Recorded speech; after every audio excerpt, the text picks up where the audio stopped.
आते हैं और आने के बाद आप बोलते हैं गुड मॉर्निंग सर या गुड मॉर्निंग मैडम, राइट।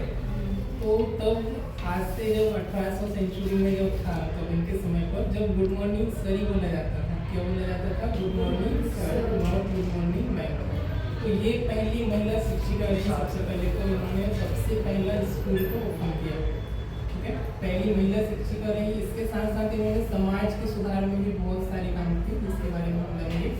तो पहली महिला शिक्षिका रही, पहला इन्होंने स्कूल खोला। उसके पहले जब इनके समय पर जब एजुकेशन था तो महिलाओं को, लड़कियों को स्कूलिंग शिक्षाएं अलाउ नहीं थी। और जिस वर्ग से, जिस जाति से बिलोंग करती हैं, जिस जाति से आती है, इनकी समाज में महिलाओं को पढ़ने का अधिकार नहीं था। क्या था? इनकी समाज में महिलाओं का अधिकार नहीं था।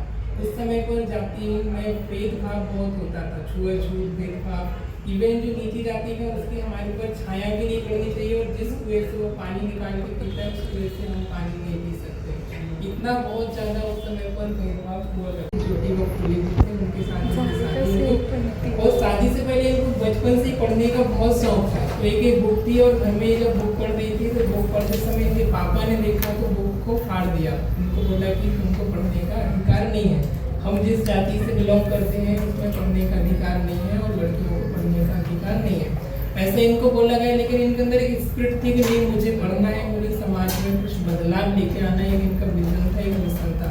उनको इन्होंने दबने नहीं दिया, उसको सप्रेस नहीं किया। और जब इनकी शादी हो गई तो शादी होने के बाद जैसे इनकी ज्योतिबा के साथ शादी हुई, लगभग शादी होने के बाद इन्होंने बताया कि मैं पढ़ना चाहती हूँ। तो शादी होने के ससुराल में इनके ससुराल वालों ने तो सपोर्ट नहीं किया, लेकिन इनके जो पति थे महात्मा ज्योतिबा फुले, उन्होंने समझा, उन्होंने सपोर्ट किया।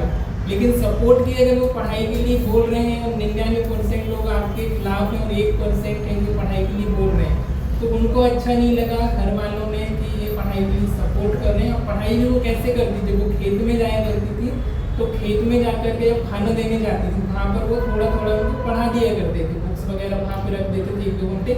लेकिन ये बात कब तक छुपती? एक दिन लोगों के सामने आ गई, लोगों को पता चल गया, उनके ससुराल वालों को पता चल गया, तो दोनों को क्या किया, घर से बाहर निकाल दिया। अब आपको क्या लगता है कब ये इस समय इन्होंने एक्शन लिया है जो भी समाज के लिए किया? तो आज हम इनके ऊपर फूल चढ़ा रहे हैं, इनका हम सेलिब्रेट कर रहे हैं, तो क्या पहले इनके ऊपर फूल चढ़ाए गए होंगे? या बहुत अच्छा काम कर रहे हैं, आपको हम सम्मान करते हैं, आपके फूल चढ़ाते हैं, आपकी तालियां बजाते हैं। उस समय लोगों ने उनके ऊपर पत्थर फेंके, सड़े टमाटर फेंके, कीचड़ उछाली, लेकिन ये फिर भी नहीं रुकी। और एक दिन लोगों को पता चल गया समाज में कि समाज के खिलाफ ऐसा कर रही है, तो इनको बाहर से भी, घर से भी भगा दिया। अब घर से भी जब निकाल दिया गया तो महात्मा ज्योतिबा फुले के एक मित्र थे सेठ यूसुफ करके, जिन्होंने इनको सडनली वहाँ पर उन्होंने घर पे रखा। उनकी जो वाइफ थी उनके साथ मिलकर उनको भी इन्होंने दोनों की मदद से आपस में पढ़ाई की। जैसे इन्होंने पढ़ाई की, इन्होंने 1848 में पुणे में महिला के लिए, लेडीज के लिए फर्स्ट स्कूल खोला। वहाँ पे टीचर नहीं, इसके अलावा सोसाइटी में समाज के सुधार के लिए, सोशल रिफॉर्मर के लिए भी इन्होंने बहुत सारे काम किए। उस समय सती प्रथा होती थी, किसी औरत का पति मर गया है तो उसका मुंडन करवा दिया जाता था, उसको वापस से विवाह करने के लिए निषेध था, उसका यौन शोषण किया जाता था, विवाह किया भी जाता था, उससे आधी उम्र के ज़्यादा किया जाता था। सती का मतलब उनकी अग्नि पे ही, और हाँ उस समय ये चला करती थी। तो ये सारी कुरीतियाँ मतलब उस समय बहुत ज़्यादा चलती थी। तो इन्होंने एक आई और एक्शन किया, लीड किया, और इन्होंने इसको खिलाफ इससे आवाज़ उठाई। जब आवाज़ उठाई तो लोगों ने इनके ऊपर पत्थर फेंकना शुरू कर दिया। अब जब ये जाती थी स्कूल में, जब पढ़ाने के लिए जाती थी तो क्या करते थे लोग, रास्ते में जाते समय अब जो पढ़ रहे हैं जिनको नहीं पढ़ना है ना, जो ऊंची कैटेगरी वाले हैं जिनको स्कूलिंग मिल रही है, इनको क्यों पढ़ने दिया जा रहा है, तो ये क्या करते थे, उनके ऊपर गोबर फेंकते थे, पत्थर फेंकते थे, कीचड़ फेंकते थे। तो इनके जो पति थे ज्योतिबा, इन्होंने इनको सजेस्ट किया कि आप 2 साड़ी लेके जाइए, एक बैग में रख के जाइए, पुरानी वाली पहन के जाइए, तो आप स्कूल में जाएंगे वहाँ पे आप बदल लिया करिए। पर ये भी कब तक चलता है, एक दिन लोगों को पता चल गया, बीच में इनको रोक लिया और इनको उल्टा सीधा सब इनको बोलने लगे, बहुत इनका अपमान किया। लोग देखते रहे लेकिन कोई भी आगे नहीं आया इनको बचाने के लिए। फिर इन्होंने मजबूरी में, कोई बचाने के लिए नहीं आकर इंसान को खुद आना पड़ता है, इसलिए सामने वाले को हाथ उठा दिया, थप्पड़ मार दिया। उसके बाद से लोगों ने इनको परेशान करना बंद कर दिया। ठीक है, तो इस तरीके से कुछ इनकी जर्नी रही। इन्होंने स्कूल खोले और 1800 1948 में पहला स्कूल खोला, 3 साल के अंदर 1851 में 3 स्कूल खोल दिए। पहला स्कूल पुणे के अंदर खोला था। ऐसे धीरे धीरे करके स्कूलिंग है वो आगे की ओर बढ़ती रही। तो एक और कहना चाहूँगा कि नारी कभी हारती नहीं है, नारी कभी हारती नहीं, उसको हराया जाता है, उसको लोग क्या कहेंगे ये सोच करके उसको दबाया जाता है ना। तो ऐसा करेगी तो लोग क्या कहेंगे।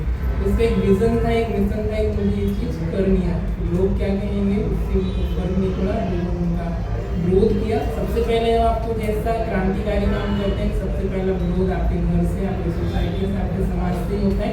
जब आप कुछ लोगों से हट के 99% लोगों को हट के कुछ 1% करने का, तो इस तरीके से कुछ उनकी जर्नी रही। कहने को तो बहुत कुछ है, लेकिन थोड़े ही समय में अपनी बात को समाप्त करना चाहूँगा।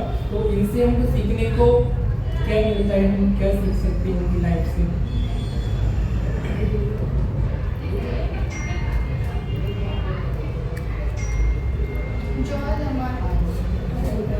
जो आज हमारे लिए उन्होंने जो एक प्लेटफॉर्म है एजुकेशन का, जो हमारे लिए नहीं था, उन्होंने जो हमको उपलब्ध करके दिया है, उसका उसको अच्छी तरीके से हमको यूज़ करना है।